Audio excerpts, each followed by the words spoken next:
My name is Mahmoud and I'm the founder and CEO of Mr. Draper. Welcome to the Small Biz UAE webinars. This was launched by the team at Shira to put together support for their entrepreneurial community and give them access to experts and mentors during this challenging period. Today, I'll be moderating a discussion with the founders of two leading startups, Ataya from Mums World and Nader Amiri from Grocer.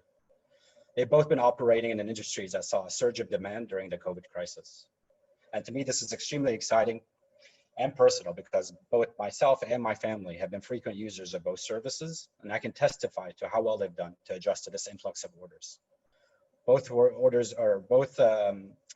services have been exceptional during what I can imagine was a crazy time. So welcome to the show, Muna and Nader. Let's kick off with you guys, just giving us a quick intro to yourself and the business. Muna, we can start with you. Hi, good afternoon, everyone. It's a pleasure to be here. I'm Muna Ataya. I'm the founder and CEO of Mumsworldcom. Mums World was the pioneer and is the leader in the vertical space for all things mother, baby, and child. Our vision as a company is very simple, and that is to empower moms in the region to make the best decisions for their families. Today, we reach over 2.5 million mothers across the Middle East and North Africa region. We have the widest catalog of products at over 250,000 products. And we are essentially a business that was built for the region, homegrown, and from the region. Pleasure to be here. Thank you so much for that.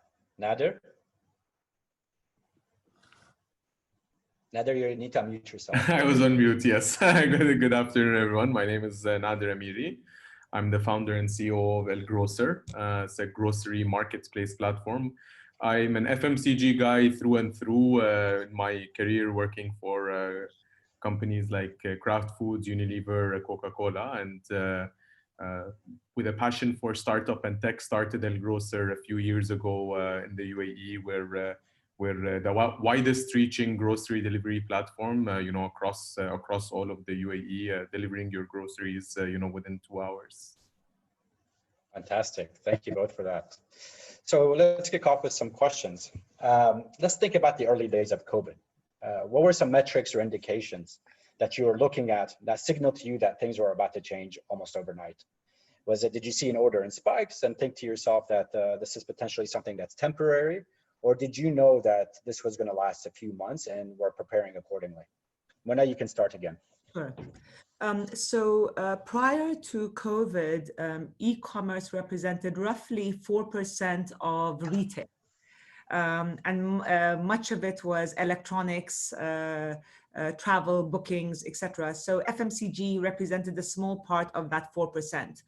And then really overnight, so that the end of March period, we saw that 4% begin to rise gradually and then take a vertical 90-degree uptick. We saw it coming. And the reason we saw it coming is once the World Health Organization said that we have a global health crisis, we knew that something was going to come out of it. And then once it was announced as a pandemic, everything changed. We did get a vertical spike in demand. We, as a mother, baby, and child product, obviously sell a lot of mandatories and essentials. So a mother needs her milk, she needs her diapers, her bottles. These are not luxury items, these are must-have items. So the problem with increased demand is it's only good if you can accommodate that demand with supply. Almost overnight, the supply chain fell apart. So suppliers, we deal with 4,700 suppliers. Almost overnight, about 15% of them shut down. The other majority didn't shut down, but they were working with uncertainty, so their stock levels dipped significantly. Road closures and blockages meant that those that did not shut down, we couldn't actually access the product. So again, overnight, the entire supply chain fell apart. And then you have, how do you take the product from your warehouse for the inventory that you actually have to the customers? when drivers were not allowed to move around. Couriers stopped operating. In Saudi Arabia, there was only one courier that could actually operate, and that was DHL. All of the others were sitting on tens of thousands of packages that they actually couldn't deliver. So the long and short answer is we had a huge surge of demand, but the supply chain was broken down. Yeah, I think we're going to get into that a bit later in a bit more detail. So I'm looking forward to hear how you manage that. Nader, what about you guys?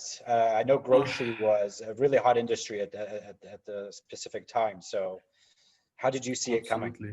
No, I think we didn't see this coming.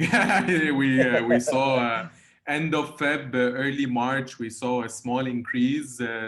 I think there were the early few, let's say, people who started getting worried. So we saw a small increase, and we always have a buffer capacity, you know, when it comes to our store operations, our partners, the number of partners we have, and so on. So okay, this is still within the capacity leeways that we have.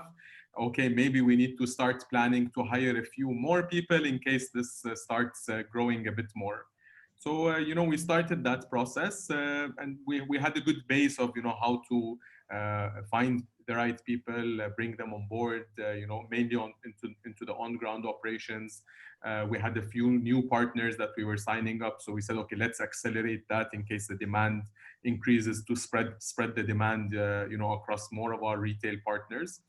And I think 1 week led to another, and we saw a huge jump literally overnight. We started seeing the demand surge and the capacity slots getting full.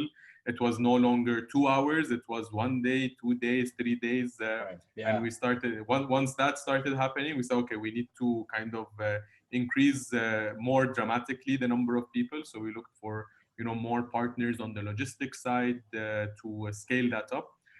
But even that wasn't enough. I mean, we were saying, okay, now let's double, now let's triple. So that was a big challenge. Like, how many more people do we need to hire? How many more people do we need to accommodate? And how long is this going to last? So, and it was not only the number of orders, the basket sizes were increasing dramatically as well. So each order was suddenly so much bigger. So how do you prepare so many larger orders and deliver them all at the same time? Definitely the challenges when it comes to delivering as well, with the where is the closures, who can operate, how can we operate? Yes, groceries is essential, but some of the realities on the ground was that there's a lot of confusion of how this can be done in terms of permits, in terms of all of that. Sure. So it was an interesting period, a lot of uncertainty, so that we had to deal with on a kind of a day-to-day period until things stabilized.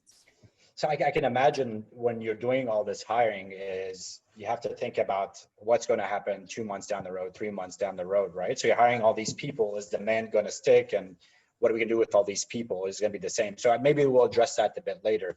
But that would be an interesting topic to go over. So strategically, how are you guys thinking about the business during this time? Both of you have an established database, of course. Were you still in the mindset of acquiring more new customers by running marketing campaigns, or did you have to shut off your marketing budget to just try to maintain with the demand that you were getting? How are you thinking about the business during that time? So I can jump in. So our marketing budget came to an almost immediate halt. So we stopped most of our marketing in April. So April numbers were about 1/9 what we usually spend, and in May we didn't spend almost anything. And the reason for that is we were trying to cater to demand that was already coming. So like I said, we moved from 4% of e-commerce penetration as a percentage of retail to, during the blockage, to being almost 100%. So those customers who were at home, who didn't usually buy online, or who were scarce online buyers, were suddenly buying everything online. And so we didn't have to go out there and acquire. The customers were coming to us. So the reality is, it's been a long time coming. So this is not something new. We've been planning for this for the past 10 years. We've had an accelerated entry into e-commerce now because of COVID, but we've been planning for the past 10 years what's going to happen and what do we need to do to accommodate a world that's now going to shift to digital and to e-commerce buying. Why is e-commerce buying now? Because the customer of today is different than the customer of 5 years ago or even a year ago. A customer is looking for transparency in choice. A customer is looking for transparency in price. She or he wants convenience and immediate gratification. Right now, the customer of today could be driving and holding their mobile and saying, oh, by the way, I need my diapers by the time I get home, to their mobile, and expect it to be at home by the time they get home. So this is, again, it's a long time coming. We have been planning this for a while. We've had an acceleration of that over the past few months. Certainly there were areas where we were ready and there were other areas where we were not ready. And I think for us as Mums World, the area where we were the least ready, or let me start with where we were the most ready. Because we have very strong relationships with suppliers, we were able to ramp up our stock very quickly. So we have a 66,000 square foot warehouse in DIP here. We have one in Riyadh. We were able to ramp up our warehouse space almost overnight. So we actually grew our warehouse by 3x almost overnight in Dubai to accommodate more inventory. So that was something that we were able to do. We were also able to ramp up the staff in the warehouse. What were we not able to ramp up and where we were hurt? Customer care. So at the end of the day, customer care is a relationship with the customer. So when you're dealing with, let's say, 100 phone calls a day and solving problems for the customer, you are trained, you're able to do that. But when your 100 customer concerns go up X-fold overnight, that's when you struggle. And at the end of the day, the customer who is unable to reach you by phone or by email or by chat is a disgruntled customer. And this for us was an area where it was very difficult to scale up and accommodate these increased number of customers. And this was a learning for us and something that we're taking forward to the next phase of our growth. Honestly, kudos to you for recognizing that and now putting things in place to fix that. A lot of people would probably have these issues and never disclose them. And one of the things that I see entrepreneurs always doing is, kind of avoiding talking about the problem. But with you saying that, it seems like, you're taking it face on, it's an issue, and now you're putting plans in place to fix it. So kudos to you for that. Nader? I think groceries, as you mentioned, was one of the hottest there. So we overnight started seeing, 5-fold, 10-fold increase in the daily downloads that we had. And that created, a lot of pressure in terms of, okay, we need to be ready. A lot of people are starting to explore and either making their first purchase or planning to make their first purchase very soon. So we shut off marketing completely because I think between the users that we had and let's say users that we were planning to recruit, it kind of shrunk a full year plan into 1 month. So that was quite an interesting chart to see in terms of the downloads, registrations, number of active users. We had to quickly, thankfully, our technology platform was set up to be ready for any such scaling. So we're able to scale up quite fast from a technology point of view to be able to accommodate, this increased traffic. The challenge was definitely in terms of the fulfillment of on the ground. What happens in terms of, having to recruit the people. We face similar challenges as Muna mentioned, in the customer care. A lot of people were scared. So we had to kind of train a lot of our customer service people to kind of reassure people. We were getting not just questions, not just regular inquiries, but is there enough products in the stores? Yes, there is. Will things run out? No, things will not run out. Don't worry. You may not find the exact size or brand of milk you're looking for, but there is enough milk for everyone. So there were a lot of such kind of inquiries coming in, and we had to again double or triple up on our customer care customer support team, because we wanted to make sure people get an answer, are not kind of getting into more of a panic state and panic buying. So we're always encouraging people, listen, you don't need to buy 10. If you need to, your usual is 2 cases of water, maybe get 3, but you don't need 10. Of course, yeah. Which actually leads to my next question, right? For you, Nader, specifically, like I know grocery was seeing a shortage in supply for basic products. So how did you manage that to I make sure think, that you're see fulfilling again, orders? being a marketplace, we definitely rely on our partners. What we did is that we've always been sharing data very transparently with our retail partners. So on a, let's say on a monthly or a weekly basis, that kind of increased in terms of how frequently we share the data, where we go by and say, hey, we're seeing a spiked search or spiked, demand in these categories, in these items.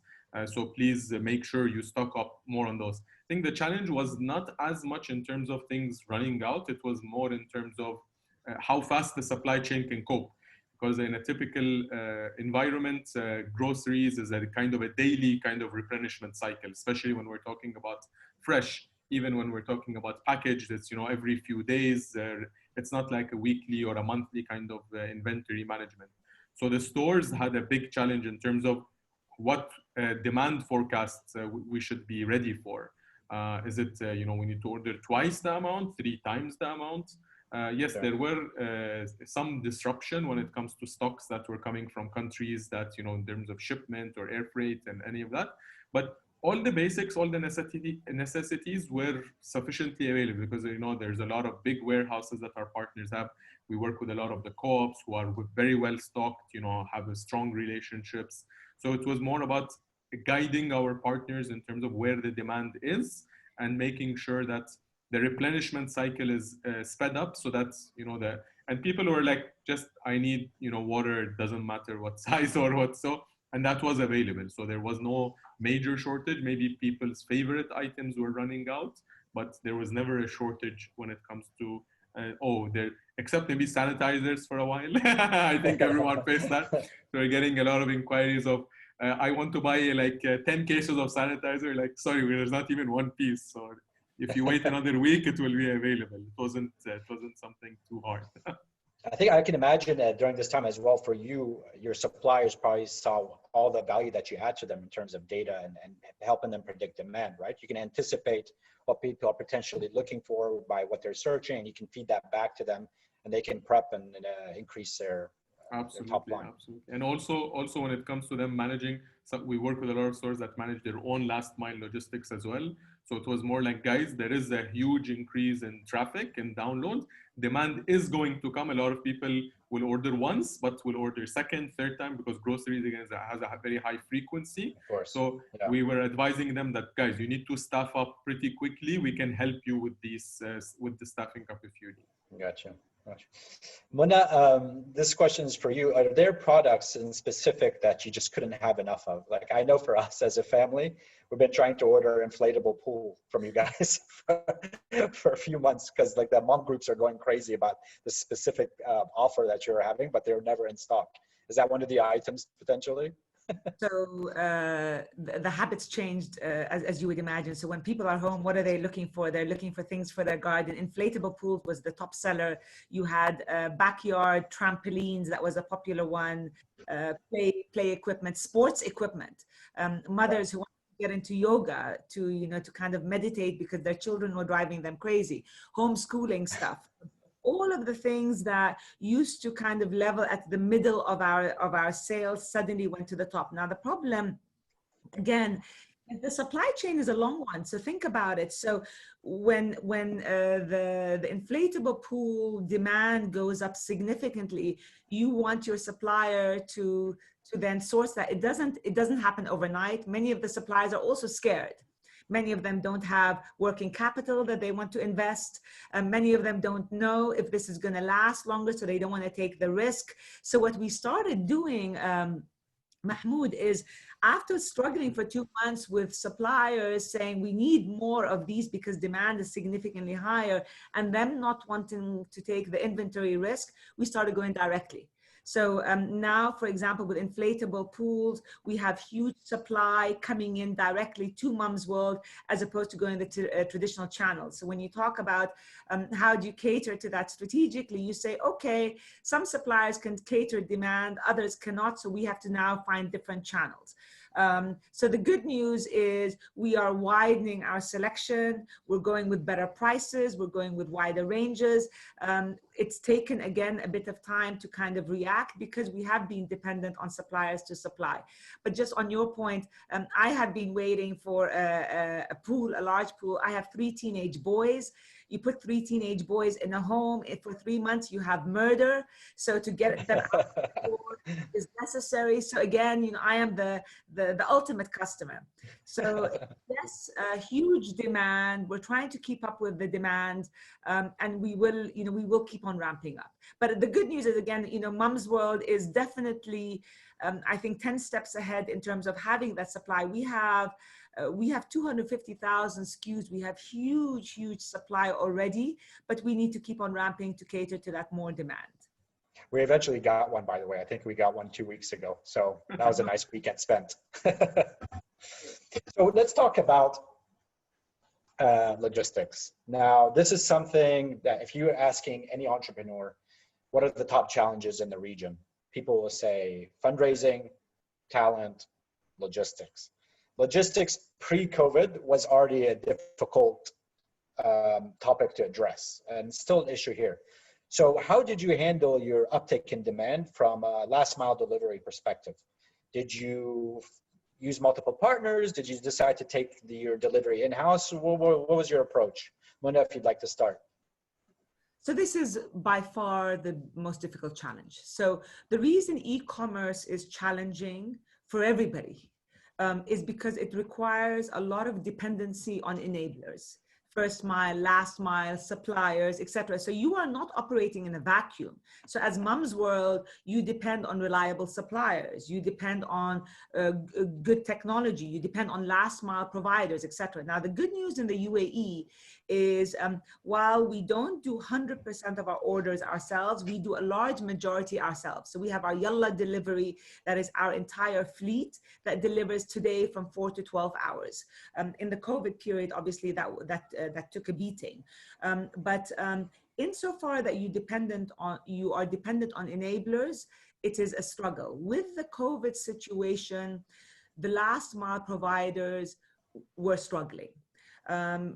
Saudi Arabia, we had one provider that was sitting at one point in time with about almost 300,000 boxes from many e-commerce players undelivered.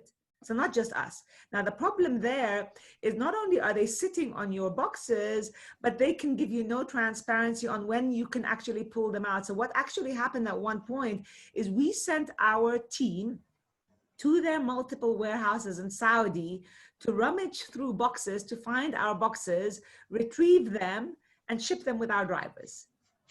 So it was a mess. The reality is we had to cancel a lot of orders. So in April and May, we canceled many orders that were stuck with last mile couriers that we didn't know where they were.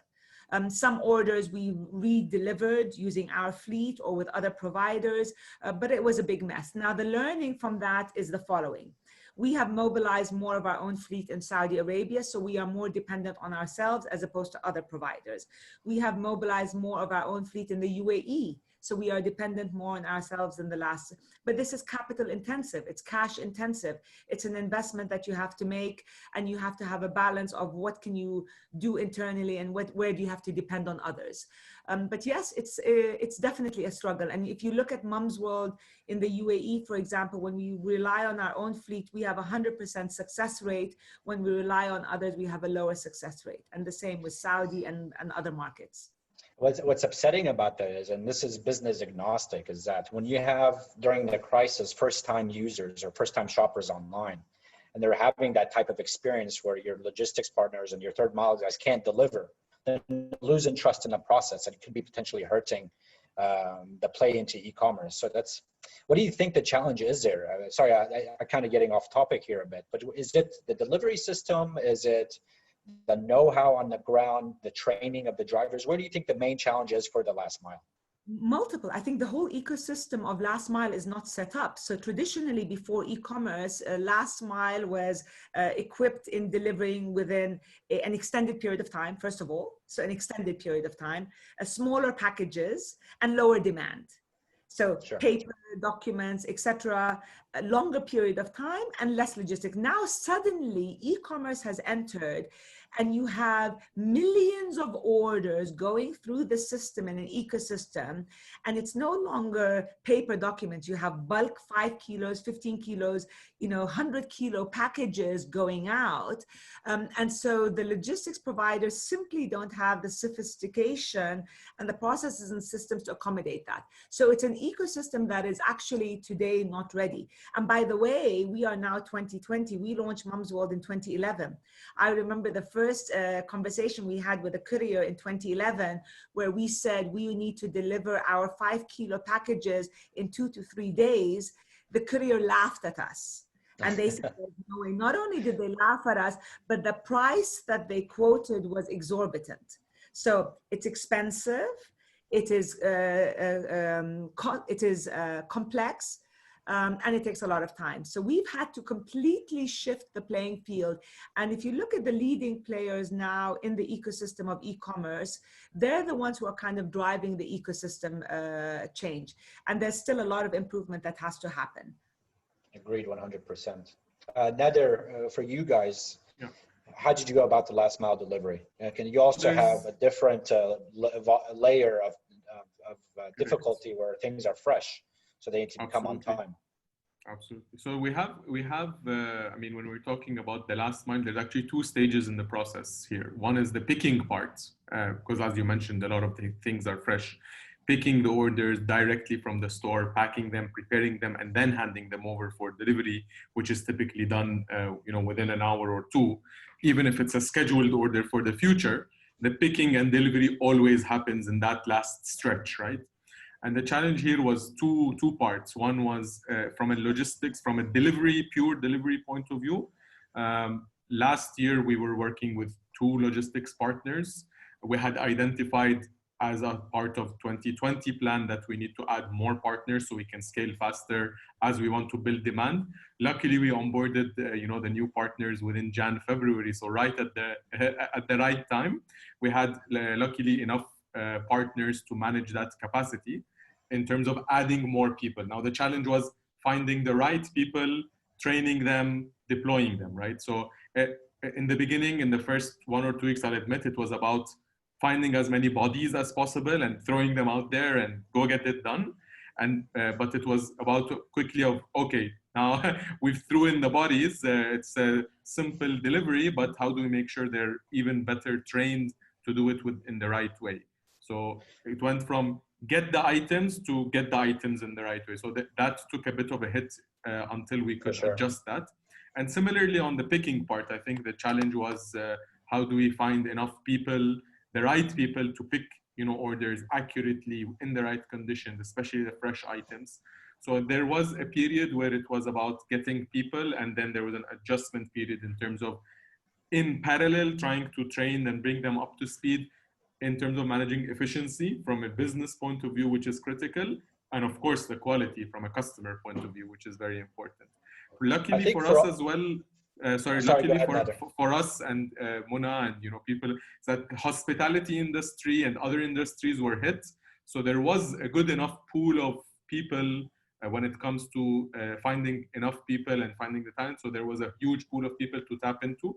It was about finding the right people that started happening and streamlining as well. For the attendees, I think there is an opportunity there for a business to try to streamline this training process for the logistics and last mile guys, so that at the time that we're scaling our businesses, e-commerce, we can easily tap into a pool of people that are already well trained. Because I think that's where the challenges is with these last mile guys. By the time, if their orders spike and they don't have people to take on those orders, they're having to, like you said, find bodies essentially that with a driver's license that can just simply drive, but don't have as much training on the customer service side. And that's where you have a lot of issues with the last mile.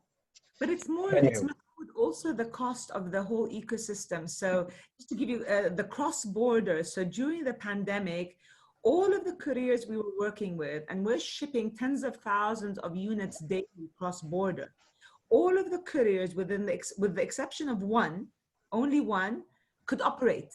So all of the others told us, sorry, we can no longer operate. And the one that could operate raised the prices and gave us a capacity. So suddenly you now have a ceiling capacity that isn't even a fraction of what your orders are. And this is a very sophisticated last mile provider. And the reason for that is you have flights, obviously, that are stopped. So, again, that's an ecosystem thing. There's a capacity on the flight that you have to accommodate. So again, it's an entire ecosystem shift that needs to really be mobilized in order to accommodate now this new world of online digital transactions. That's only going up, by the way. We're not going to go down. E-commerce transactions. Yeah, agreed. Agreed.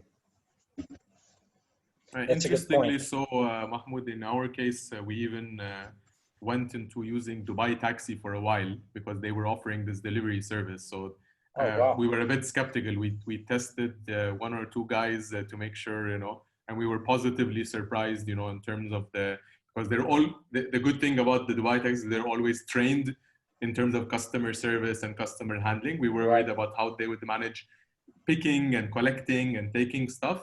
But during the key lockdown periods, I must thank them for the support when it came to that last mile. Amazing. Yeah, I didn't know that was even an option. So let's go into another topic that actually plagues our ecosystem, and something that I'm sure that you both have to deal with, which is cash on delivery. I know in the region, around 70% of orders are paid with cash on delivery, or around that number. So during the crisis, obviously the government had to take steps to try to avoid the spread of the disease. So they stopped cash on delivery. How did that affect your businesses? Did you see your customers or the conversion on your platform go down because there wasn't the option to pay through cash? Or did you see obviously online go up? And how do you see this trend going forward? So I'm proud to say that we were actually the first to cut cash on delivery. So we did it very, very, very early. Obviously 50% of your orders come on cash on delivery, so it's very risky. So you're taking 50% of your customers and overnight telling them, oh, by the way, that payment option is no longer valid. And the reason we did it was because of safety. So we said safety first to our customers and our team. We don't want our team exposed, and we don't want our customers exposed. So we mobilized that overnight, and we told our customers, we sent out a communication both to the customers direct and online saying no cash on delivery. And the reality is it did not change our orders at all. On the contrary, they continued. So cash on delivery removal, if anything, made the process better, the the operations more seamless, and we will post-pandemic continue this way. So we will very unlikely go back to cash on delivery. I'm very excited about that. Nader, what about you guys? How did you handle in our case? I think the figures on our side are a bit different. Even before the pandemic, the two payment methods we usually support are cash on delivery or card on delivery. We hadn't launched our online payment service yet due to complications when it comes to fresh items and all of that. We were still cracking that part.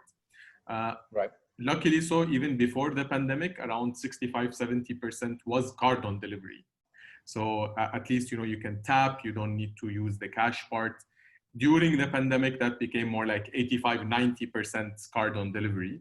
And we used that as an opportunity to also launch online payments in a gradual way, where it's, now it's around 70% card on delivery, 15% cash on delivery, and 15% online payments, because that's still rolling out. So we tried to remove cash on delivery, but there was still a segment of customers who were quite insistent on that, especially because it's groceries. Maybe people who didn't have cards or didn't have credits on cards and so on, and preferred to pay in cash, especially when we talk about some remote areas. So again, different cities, maybe outside Dubai and Abu Dhabi was a bit less. But that was interesting for us, is that it just simply helped the card on delivery and online grow even further. Yeah, I think it was a long time coming, and the COVID just simply accelerated what we've all needed to happen. I think one of the things that's really important is, at the end of the day, if we're trying to grow the ecosystem and create a robust, profitable, scalable and sustainable ecosystem, it's very important that the fundamentals are right. And what's happened in the past in the region, unfortunately, is I would say that we've kind of trained the customer wrong. So if I'm a customer and you tell me, oh, by the way, Muna, you can order 1,000 dirham item and not commit to me until it comes to your house, until you take it inside, then you pay me. As a customer, obviously, I'm going to take that free route. The reality is it puts a lot of burden on the system because you have cancellations, you have last mile that is burdened. So, and that's what we've done. So we've trained the customer on whether it is cash on delivery, whether it is in returns that have absolutely no limitations, free delivery, all of these, many of them are unnecessary. Both for the customer and for the business. And again, it creates for an ecosystem that is not scalable.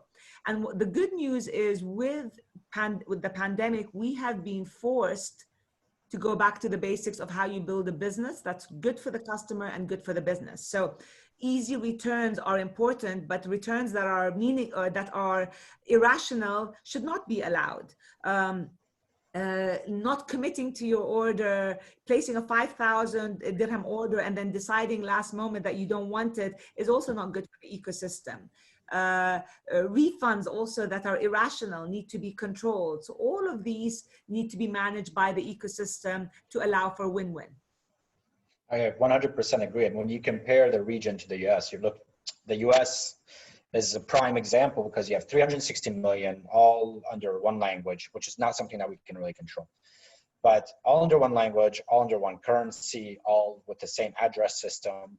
And then here our population, if you're looking at the entire MENA region, is similar, maybe a bit, also a little bit higher, but we have 10 different currencies, cross-border logistics, VAT, different custom rules. And so as you said, it's very difficult to scale e-commerce in our region. And besides cash on delivery and besides the logistics, there's other things that need to happen to allow us not to scale. Like you can scale if you have the ability to raise a lot of money. If you want to be profitable in the early days, there's other things got to happen on a government level to help support the ecosystem. Yes. So now that everything is opening up in the market and people are starting to go out more, how are you seeing the trend now? I'm sure obviously like compared to the COVID period, the spike has tapered off a little bit, but how are your customers reacting now? Do you see versus last year, for example, significant growth in online purchases, or because it's opened up a bit more, are you seeing a decline versus last year? Okay, so we the peak was April, but we're still as Mums World, we are still doubling our numbers every year. So the demand is still very high. It is not as the peak of April, but it certainly is not as pre-April. And the answer, again, what I said earlier, we had 4% retail penetration, e-commerce penetration. It will never go back to 4. And we're seeing the benefit of a wider e-commerce window right now with less marketing. So we're spending significantly less to get more customers. That's the first thing. The other thing that we're seeing is shift in the type of demand. So during the pandemic, obviously the demand shifted from the safety, the essentials, the outdoors, the schooling, and we've accommodated for that. But now what we're seeing is going back to the earlier habits of the mother mandatories, the mother essentials, and then these periphery pandemic type products are leveling out. They're not as robust as they were before. Got it. That makes sense. Nader, what about you guys? Do you think people are going to go back to the grocery stores, or now they've gotten comfortable with buying groceries online? I think even during the pandemic, in fact, the queues at the grocery stores got bigger. In fact, one of the challenges we were facing during the pandemic, which a lot of people didn't get, was that, guys, the stores are very busy. To check out each order from the store is taking far longer. So that was one of the main challenges there, because obviously, if I'm sitting at home and my next delivery, let's say, is 2-3 days from now, and I need something now, so there was that kind of need. We do see a bit of a return to the stores. I think definitely not at the same level as the pandemic. but still significantly higher than last year, and definitely much higher than pre-COVID as well. We do see, obviously, again, more and more people interested. So people looking for the service, people trying the service, definitely is on the upside. A lot of people who tried, bought huge amounts, maybe in one transaction, are now spreading them across more transactions, but smaller. A lot of people stocked up. So again, in terms of, let's say, canned stuff or detergents or whatever it is, now are kind of consuming the stuff they've stocked up on. So we do see a decrease in the basket size, but interestingly, so still bigger than pre-COVID. The basket size have increased, the number of transactions, even the number of stores. So we've been talking to a lot of, one of the things we've done is that we've gone into more of a specialty or gourmet grocery kind of experience. So a lot of people that were in discussion jumped on board. So we have on board, people like Italy, Marks and Spencer, the butcher shop, a lot of, gourmet or specialty groceries that have come on board, increasing the variety. So it's no longer about, I want my stuff from the supermarket, but it's across different kind of at-home consumption needs. If I want to, I'm staying more at home, so I want to indulge myself, in a more special treat, so I can order from a gourmet store. So that's a new experience that we're seeing as well amongst the customers. Yeah, I saw something in the US where now the gourmet restaurants are essentially doing something similar to what Hello Chef does, where they're putting ingredients together, sending it to the customer, and then the customer is cooking and watching a video of the chef how to prepare everything. So this pandemic has changed, I think, the mentality of a lot of customers.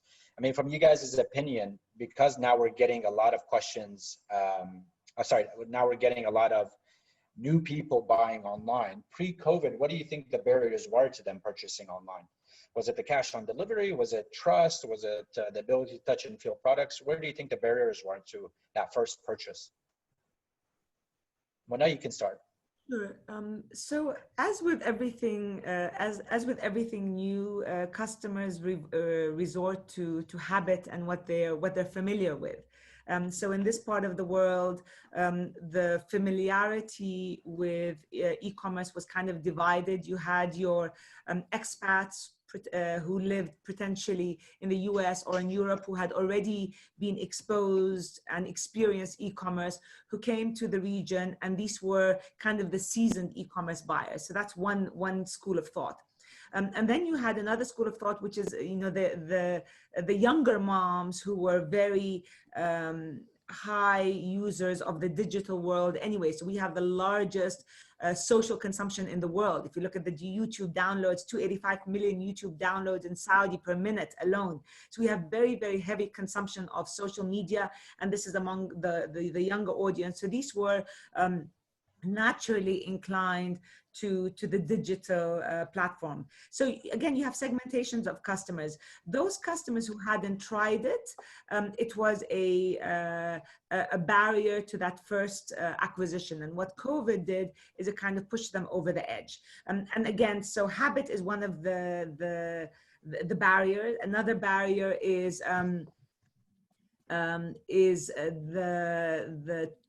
the feel, the touch and feel.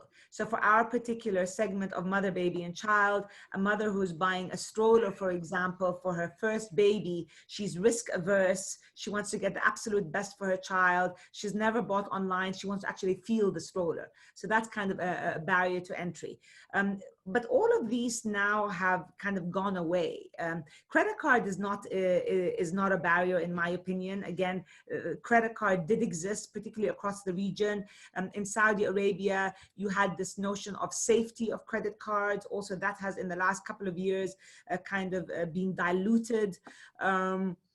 What we've shown in the e-commerce world is, again, the credit card is not a barrier. The touch and feel, you can get the same experience online. And third, if you're able to transact once and feel the experience of e-commerce, then that initial kind of hesitation goes away. And I will say last but not least, if you take a look at digital players like us, and when you take a look at the marketing budget, where do you put your marketing budget?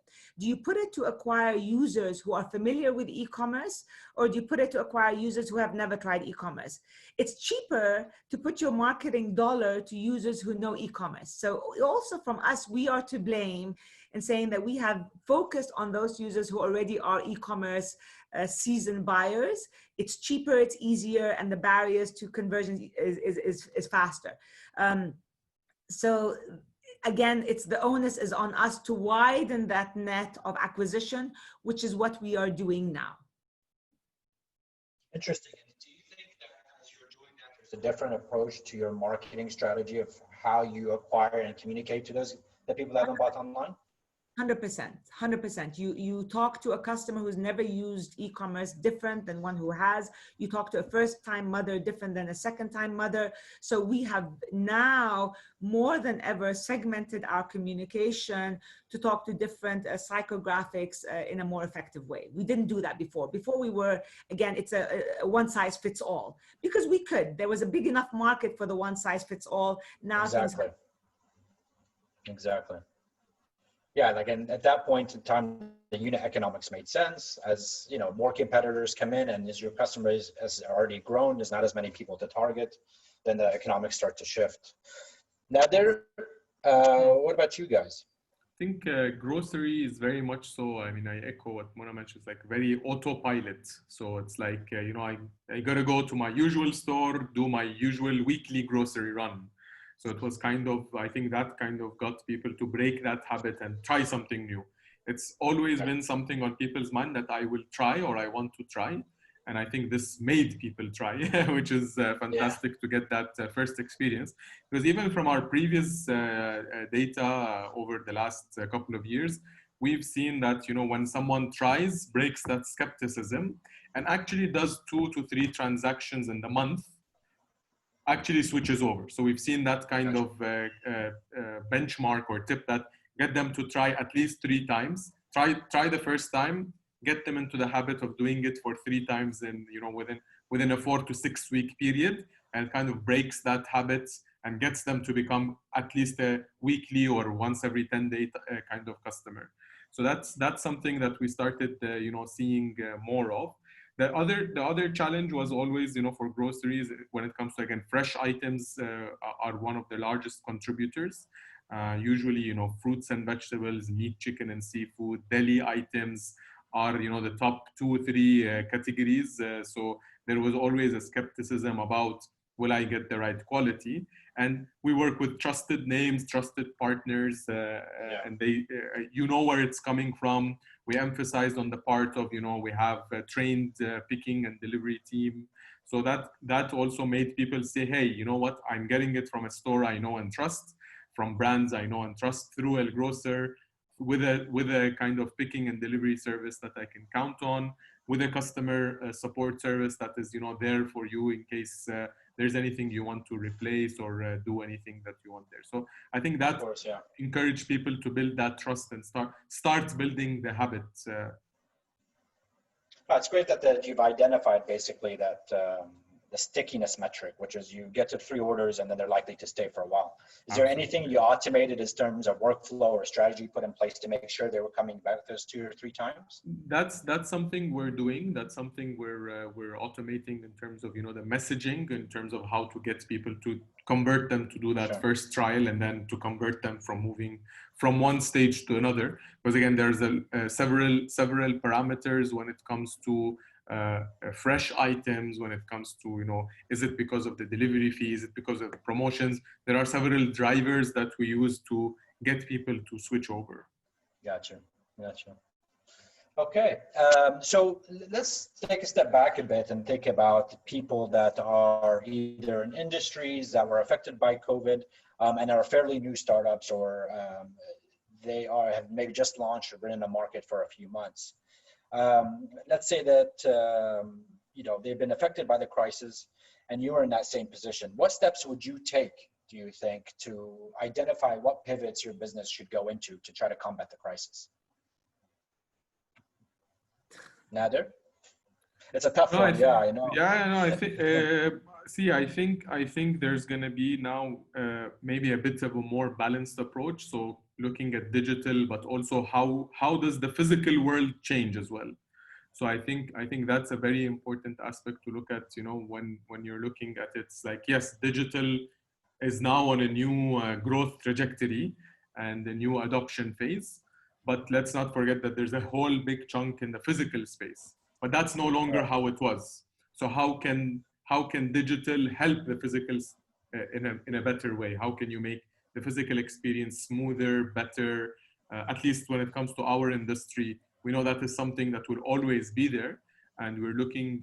And I would suggest for anyone looking at, you know, in any industry, saying, you know, how do you make, besides building on something that is digital, how can you make the physical with this new kind of habits forming more with the support of digital?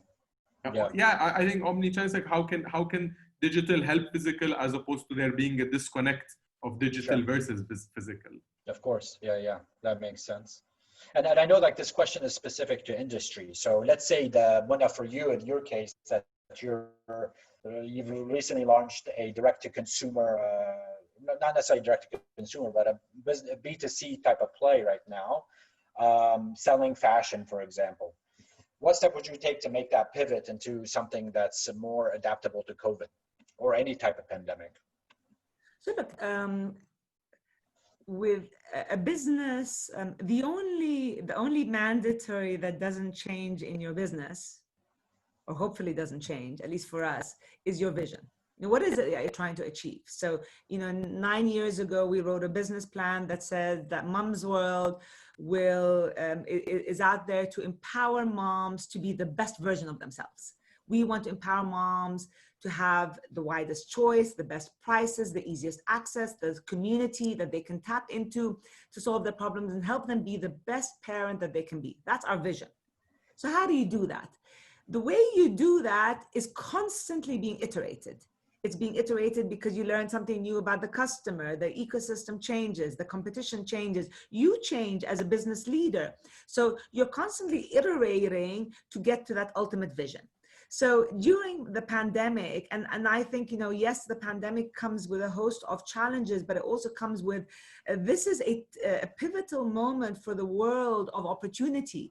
And it's the brands that can actually say, okay, what has changed now? And the reality is, I said it earlier, there is no change here. We've been seeing this coming for a long, long time. What this pandemic is doing is accelerating what we've known for a long time is going to happen. The world of digital is changing the way we operate as a global mind. So for us as Mums World, we saw opportunity. What are some of the opportunities? We said, listen, safety is very important. So a mother consumer wants to ensure that her home is safe. So what are the products that she needs now to have safety? So the masks for children, the masks for parents, the sanitizers that are safe for the home. These are things that in the past we didn't have, but we said, you know what, this merits that Mums World, if our objective is to empower mothers to be the best version of themselves, we need to launch line extensions around safety, around home, around homeschooling. And so these are the types of opportunities that we started executing, and we didn't pivot as a business. We've never pivoted as a business, and we don't need to. We launch offerings that can cater to the customer's needs at any point in time. So that's it from our standpoint. I come back to saying, the way you win as a business, regardless of who you are, is to be very, very keen on what the customer of today wants and needs. And sometimes the customer doesn't know herself, and you have to really get into her psychographics. And again, I come back, the biggest learning for us as Mums World, and where we failed, and I have to say this, where we really, really failed, is we were not able to talk and dialogue with the customer fast enough on the customer care side. And so if you want to say, have we pivoted today, we are working very, very hard behind the scenes in taking our customer care dialogue to a level that we've never been at. And that's where we will take the business to the next level to allow us to be at the forefront of the customer's kind of immediate gratification. Absolutely. So you created basically a feedback loop for yourself to see where the potential gaps are and trying to fill them. And those are coming directly from the customer. And that's the only person that you should listen to in terms of what direction you should take. 100%. And by the way, so a lot of our investors are our customers. They are mothers. A lot of, us, we are parents ourselves.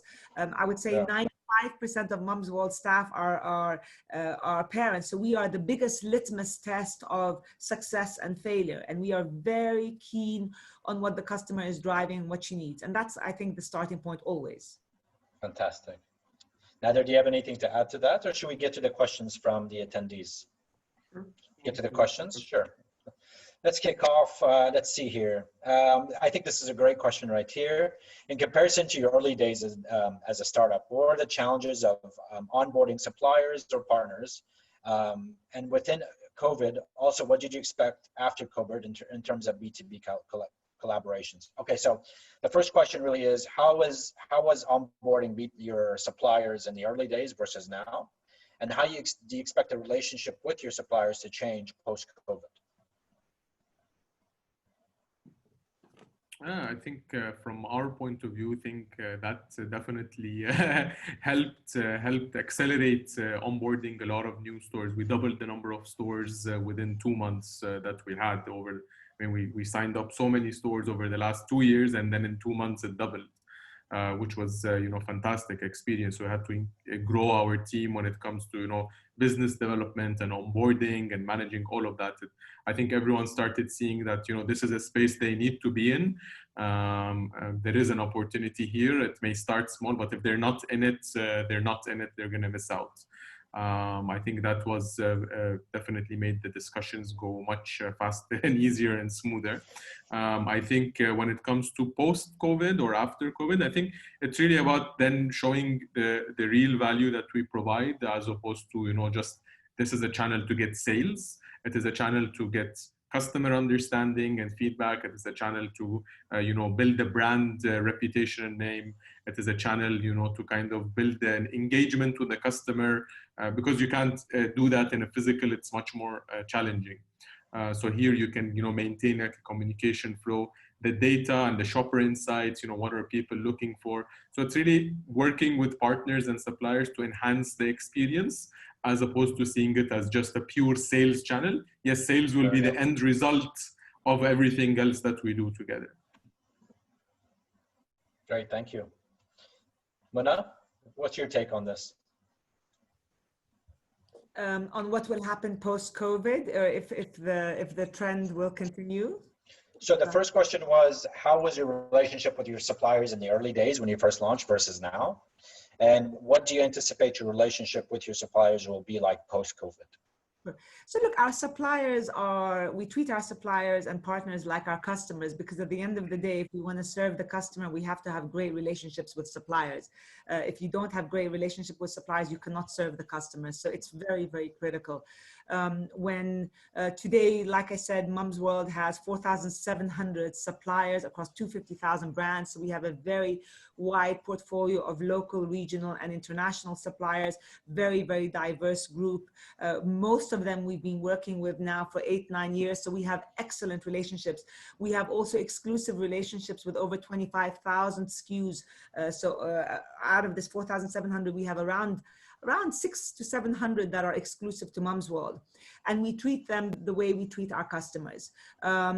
Just to give you perspective, on day one, when we launched Mums World, and e-commerce was very young, there was only Souk at the time, there was Namshi at the time, and there was us. So there were really very few players. So when we went to suppliers of baby products and said, we're launching a baby site, we want to sell your products on Mums World, 9 out of 10 of them laughed us out of the room and said, go away.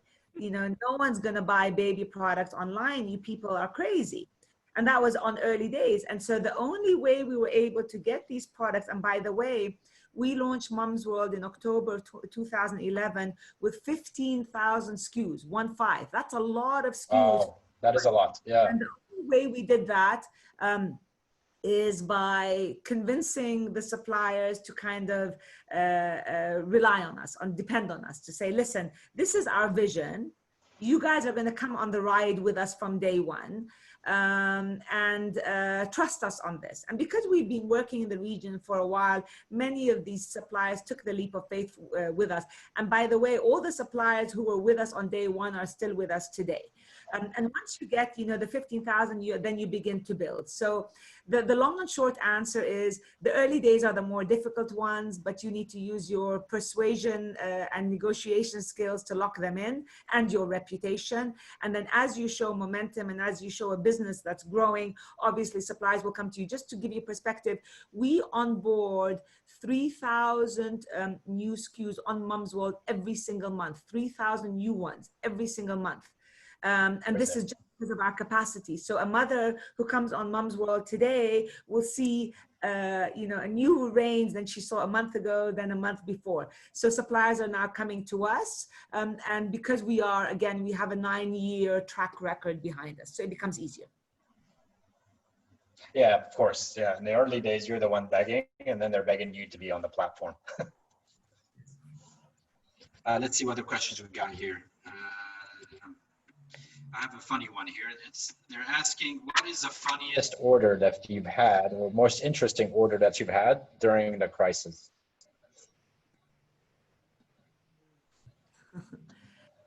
Funniest order. Trying to think of the funniest order. Go ahead. I think, I don't know if we have funny orders. I think funny orders come from dads more than moms. So we don't know what we're doing on there. We're just taking direction. So so the dads are, by the way, we say that moms are very information hungry, but dads take it to another level. So dads are very information hungry. They're very particular about the details. If you tell them this is 4.5 centimeters and it's not, they're going to call you out on it. So the dads are funny in that, you have to be 110% accurate.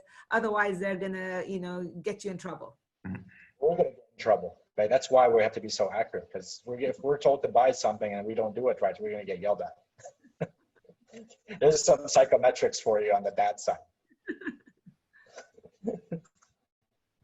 Nader, have you seen anything funny happen? Not funny, but like 2 orders that stick out in my mind. One was, pre-COVID, our largest basket was around 7,000 something, which is huge for a grocery. Where typically it's like 400 or 500, or we have 1,000-2,000. So our largest, and then during COVID, we got an order. We obviously the number of orders with like 1,000, 2,000, 3,000 were more, but the biggest one was received during COVID was at 9,700 dirhams, where it was like literally like 9 rows of trolleys. So like, okay, we need to get this, and it was our partner delivering. They asked us to help them, and we were helping them prepare that order.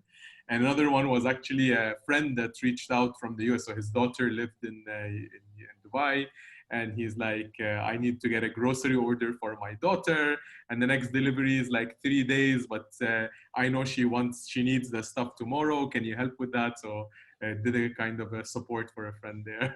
Oh, the beauty of technology.